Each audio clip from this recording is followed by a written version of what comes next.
Соңғы хат. Ол замандарда біз хат жазушы едік. Қазіргідей телефон деген жоқ, деп бастады әңгімесін Марат ағам.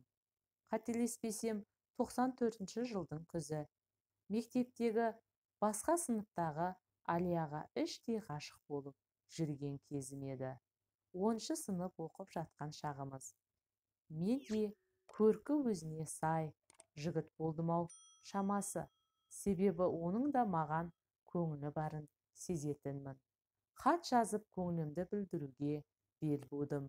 Бірінші хатты жазу мен үшін сірә абай жолын жазып шығумен тең болды-ау. Не болса да өз сезімімді қағаз бетіне түсіріп жазу оңайға соқпады. Жазып біттім. Қолымдағы бұл жапырақ қағазға жанымды алып шүберекке түйіп қойғандай күйде болдым. Ішіндегіні қайтадан оқып шығуға батылдық жетпейді. Жыртып тастайтын шығармын. Жоқ, одан да өртеп жіберген дұрыс. Жоқ, доғар, мен еркекпін, істі соңына дейін жеткізуім керек. Енді бұл хатымды кімнен және қалай беріп жіберемін? Ешкімге сенуге болмайды. Өзім берген жөн. Сабаққа кезінде мектепте білдірместен қолына ұстатармын. Барлығы солай жасайтын. Шешілді, дәл солай жасаймын. Сол түні ұйқы болсын ба, ойша хатты бір жыртып, бір түзеп, көпшіктің астына салып, әйтеуір сөйтіп жатып, түннің қараңғылығын таңмен ауыстырдым. Мектептің табалдырығын аттар-аттамас Алияны іздеуге кірістім. Көк сөмке. Алияда көк сөмке болатын. Табу қиынға соқпады. Бірақ жанында құрбылары бар екен. Құрбылары жанында кезінде бару қауіпті. Әсіресе Әйгерім білмесін. Ол білсе, бүкіл ауыл білді деген сөз. Ауылдың кешкі жаңалықтарынан бір-ақ шығасын. Қолайлы сәтті енді сабақтан соң күту керек. Жүрегім секундына 128 рет соғып жатыр. Қоңырау үні. Сабақ аяқталды. Далаға ертерек шығып алып, қолайлы сәтті күту керек. Енді бұдан артық мүмкіндік болмайды. Бүкіл адамзаттың тағдыры менің қолымда. Жинал, солдат. Алияның өзі де көрінді. Құдайға тәуба, жалғыз екен. Енді тек жақындау қалды. Бірақ аяқтарым бағынар емес. Сол тұрған жерімде тамырымды терең жайып жібердім-ау. Сірә, күнде ысып кеткен бе, терлеп кеттім. Өзіңе кел, сарбаз, адамзатты ойла. Әлия, қайда бара жатырсың? Айтпақшы сәлем. Мынау саған, дедім де, алды артыма қарамай, жүйткіп тұра жөнелдім. Бір есімді жисам, үйдің есігін ашып жатыр екенмін. Ұятын не ай? Не істеп қойдым мен? Елге қара бет болдым-ау. Шешілді, енді мектепке бармаймын. Көшіп кетем, әскерге кетем. Ақыры не керек? Осылай өмір мен өлімнің арасында арпалысып жүргенде 4 күннен кейін Алиядан хат келді. Әйгерім әкеп берді. Хат жазысып жүрдік. Бірақ мектепте көріп қалсақ, амандаспақ түгілі бір-бірімізден айналып өтетінбіз. Әлі оған дайын емес едік. Достасып кеттік. Тірідей кездесетінде болдық. Жақын біле бастадық бір-бірімізді. Құрбы достарымызбен араластық. Әйгерім де былай мен ойлағандай жаман қыз емес екен. Бірге өткізген өмірдің қызықты кезеңдері басталды. Не деуші еді әлгі?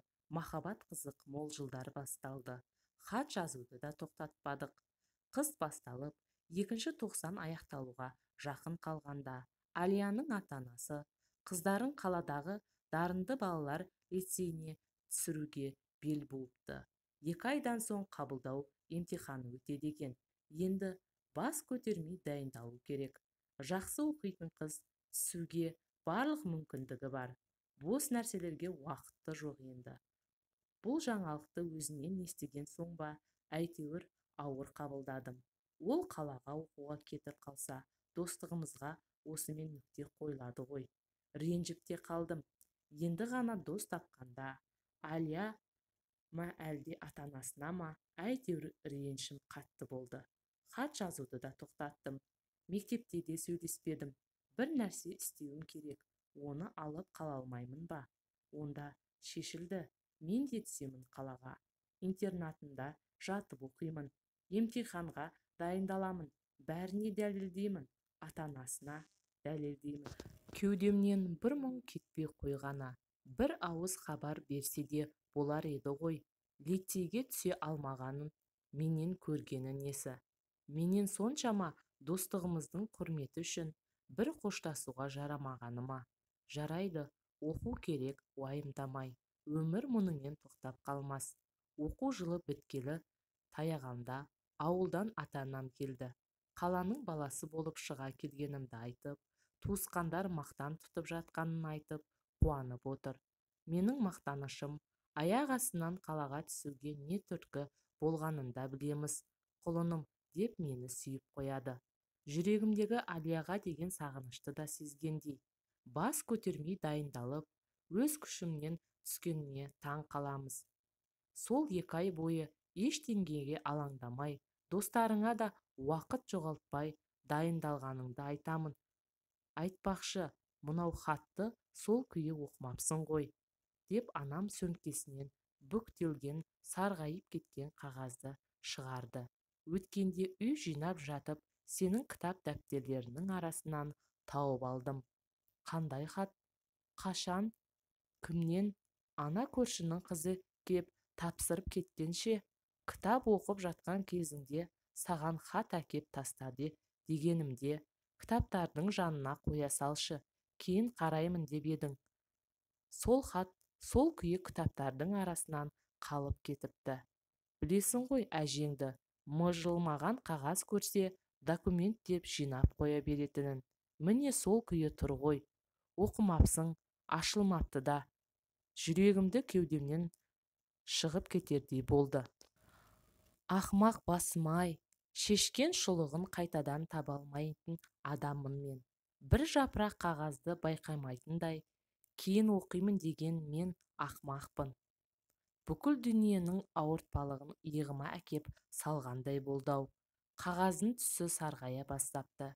Бүктелген күйі тұр. Бұлай тек Алия бүктейтін еді. Хат ашылмаған расымен де. Желімдеулі сол күйі тұр. Асығыс аша бастадым. Осыншама уақыт бойы жауабын таба алмай келе жатқан сұрақтарымның жауабын осында секілді болып көрінді. Хатты аштым. Марат, қал жағдайың қалай? Маған ренжіп жүргеніңді білемін. Бұл тек менің ата-анамның шешімі. Екеуміздің достығымыздың бұзылғанын мен де қаламаймын. Сенің сезіміңді құрметтеймін. Ұнататынымды айта алмасам да, оны сезетінімді де білемін. Менің қалада оқығым келмейді. Уайымдама, қалаға кетпеймін. Емтиханды әдейі құлатамын. Я, әкем ренжиді, ұрсады, бірақ басылады. Сәлем, мен Алия. Сатқын болдың сарбаз. Көңілі әппақ қызды сатып кеттің сен. Сенімін ақтамадың, саған деген сезіміне қиянат жасадың. Қызық қой өмір деген. Тағдырым өз қолымда деп қанша ойласаң да өз дегенін жасайды. Тек бір ұшқын өмірімізді өзгертуі мүмкін. Бәрі сол бір хатты жазудан басталды емес пе? Деп ағам сөзін аяқтап жатқанда, арғы бөлмеден Әлия жеңгемнің ас дайын болды деп дастарханға шақырып жатқан даусы естілді.